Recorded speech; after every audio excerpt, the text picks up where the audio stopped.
Hello வணக்கம் and welcome to cricket Challengers Tamil channel. இந்த வீடியோவில் நம்ம அதை பற்றி பார்க்க போகிறோம் அப்படின்னா ஆர்சிபியோட ப்ராக்டிஸ் செஷன் ஆரம்பிச்சிருச்சு. ரஜத் படிட்டர், குர்னால் பாண்டியா இவங்க தான் அந்த ப்ராக்டிஸ் கேம்ப் லீட் பண்ணியிருக்காங்க. ஸோ அது மட்டும் இல்லாமல் இன்றைக்கான ப்ராக்டிஸ் கேம்பில் யார் யாரெல்லாம் இருந்தாங்கன்னா, ஸோ ரஜத் படிட்டர், ஜிதேஷ் சர்மா, சுயாஷ் சர்மா, அதுக்கப்புறம் ராசிக் சலாம்தார் அண்ட் குர்னால் பாண்டியா அப்படின்னு சொல்லி ஸோ இவங்களாம் தான் இன்றைக்கான ப்ராக்டிஸ் கேம்பில் வந்துட்டு ஸோ ஆக்டிவாக இருந்திருந்தாங்க. பேரலி வந்து பார்த்திங்கன்னா சாயித் முஸ்டாக் அலி ட்ராஃபி வந்துட்டு ஸோ இன்றைக்கி இருந்த பிளேயர்ஸுக்கு வந்து வெனஸ்டே தான் மேட்ச் ஷெடியூல் இருக்கிறதுனால தான் ஸோ அவங்களால வந்து இன்றைக்கி வர முடிஞ்சது.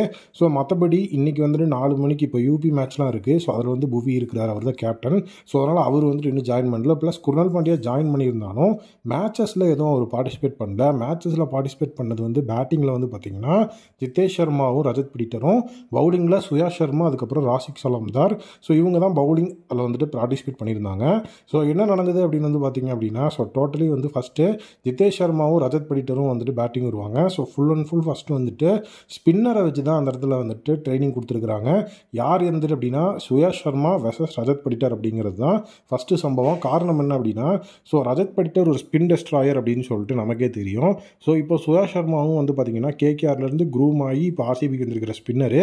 ஸோ அவர் வந்துட்டு எப்படி போகிறாரு, அந்த பேட்டிங் அப்படிங்கிறது ரஜத் படிட்டர் எப்படி பண்ணுறாரு அப்படிங்கிறது இல்லை. ஸோ அவர் வந்துட்டு பொழந்துட்டு இருக்கும்போது அந்த இடத்துல வந்துட்டு அவர் எப்படி அவருடைய ஸ்ட்ராட்டஜியை மாற்றி சுயாஷ் சர்மா பவுலிங் பண்ணுறாரு அப்படிங்கிறத தெரிஞ்சுக்கிறதுக்காக தான் இந்த விஷயம்.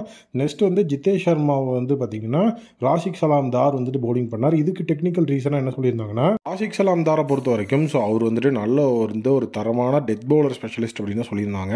ப்ளஸ் அந்த மாதிரி தான் ஒரு இம்பாக்ட் பிளேயரெல்லாம் உள்ளே யூஸ் பண்ணியிருந்தாங்க ஃபார்மர் டீம்ஸு. ஜிதேஷ் சர்மாவும் ஒரு ஃபினிஷர். ஸோ அதனால் இவங்களோட பவுலிங்கை இவர் ஃபேஸ் பண்ணால் தான் எஃபெக்டிவாக இருக்கும் அப்படிங்கிற மாதிரி சொல்லியிருந்தாங்க. ஸோ எஸ்பெஷலி வந்து ரஜத் படிட்டர் நம்ம சொன்ன மாதிரி தான் ஸோ சுயாஷ் சர்மாவோட ஓவரில் 6 போட்டு பொழந்து எடுத்துகிட்டு இருந்தார். ஆல்மோஸ்ட் வந்து பார்த்திங்கன்னா 54 ரன்ஸ் ஆஃப் 18 பால்ஸ் அப்படிங்கிறத அவர் ஸ்கோர் பண்ணியிருக்கிறதா ஸோ இந்த இடத்துல வந்துட்டு இருக்குது. ஸோ அடுத்தது வந்து பார்த்திங்க அப்படின்னா நம்மளுடைய சுயாஷ் சர்மா, அதுக்கப்புறமா வந்துட்டு ஜிதேஷ் சர்மாவுக்கு வந்துட்டு ஓவர் போடும்போது ஸோ அவர் வந்துட்டு 2 பேரை வந்துட்டு நம்மளுடைய ஜிதேஷ் சர்மா அவுட் எடுத்ததும் அந்த இடத்துல இருக்குது. ஸோ அதே நேரம் இன்னொரு முக்கியமான விஷயம் என்ன அப்படின்னா, இன்னும் ஸ்பின் பேஷராக தான் ரஜத் படிட்டர் இருக்கிறாரு. ஸோ அப்போது இதுக்கப்புறம் வரப்போகிற செஷன்ஸில் வந்து பார்த்திங்கன்னா ஸோ அந்த இடத்துல ஸ்பின்னர்ஸ் அப்படிங்கிறத ரஜத் படிட்டரை வச்சு நம்ம ட்ரெயின் பண்ணிக்கலாம் அப்படிங்கிற ஒரு விஷயம் இருக்குது. ப்ளஸ் பேரலி வந்து பார்த்திங்கன்னா அந்த இடத்துல ஹெவி ட்ரைனிங் கொடுத்தா மறுபடியும் வந்துட்டு அவரோட வீக்னஸை தெரிஞ்சுக்குவாங்க அப்படிங்கிற ஒரு விஷயமும் அந்த இடத்துல லைனப்பில் இருக்குது. ராசிக் சலாம்தார், தியார் தர்மாவை பொறுத்த வரைக்கும் அந்த இடத்துல பெரிய லெவலில் வந்து நம்ம சொல்கிற மாதிரியான விஷயங்கள் எதுவும் இல்லை. ஒரு நல்ல ஒரு குவாலிட்டியான பவுலிங், அதுக்கப்புறம் ஒரு குவாலிட்டியான பேட்டிங் அந்த இடத்துல இருந்திருக்கு. குர்னால் பாண்டியா வந்துட்டு ஜஸ்ட் வந்துட்டு டீமோட சைடில் இருந்திருக்கிறாரு. ஸோ அவர் வந்து ஃபீல்டிங் மட்டும்தான் இருந்திருக்கிறாரே தவிர ஒரு பேட்டிங்கோ பவுலிங்கோ எதுவும் வந்துட்டு பண்ண கிடையாது.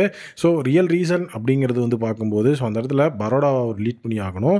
ஸோ இங்கே நடக்கிற மேட்சஸ் ஸோ இதில் வந்து ஏதாவது பார்ட்டிசிபேட் பண்ணி அதுக்கப்புறம் அங்கே வந்துட்டு சாயித் முஸ்டாக் அலி ட்ராஃபியில் அதை அஃபெக்ட் பண்ணோம் அப்படிங்கிற ஒரு விஷயம், இன்ஜுரி மாதிரி ஏதாவது நடந்ததுன்னா அது அங்கே சாயித் முஸ்டாக் அலி ட்ராஃபியில் இவரோட பர்ஃபார்மன்ஸை வந்து அதை அஃபெக்ட் பண்ணுறதுக்கான சான்சஸ் இருக்குது. ஸோ அதனால தான் இவர் வந்து எதுவும் பார்ட்டிசிபேட் பண்ணாமல் இருந்தது. அண்ட் ப்ளஸ் வந்து இன்னொரு மேஜர் அப்டேட் என்ன அப்படின்னா, புவி வந்து பார்த்திங்கன்னா நாளைக்கு இணைவார் அப்படிங்கிற மாதிரியும் சொல்லியிருக்கிறாங்க.